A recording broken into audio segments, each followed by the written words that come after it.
ആരാണ് ആദ്യം പ്രയത്തെ കണ്ടത്? ഞാനാ കണ്ടത്. ഇവൻ കണ്ടു, പക്ഷെ ഞാനാ കണ്ടത്. എന്നാൽ അവിടെ ഇരിക്കൂ. ആദ്യം കണ്ട ആള് മാത്രം ഇരിക്കട്ടെ. ചിരിക്കണ്ട, കണ്ണടച്ച് പ്രാർത്ഥിച്ചോളൂ.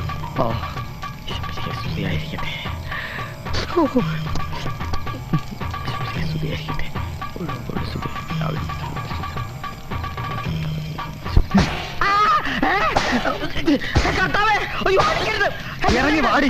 ഞാൻ എടിയല്ലേ, എടായാണ്. ഇറങ്ങ്. എങ്ങോട്ട് ഇറങ്ങാൻ? പോകോ പോകോ പോകോ. വക്കീലെത്തി വന്നിട്ട് പറയാൻ ഇവൻ മാത്രമാണ് കണ്ടത്.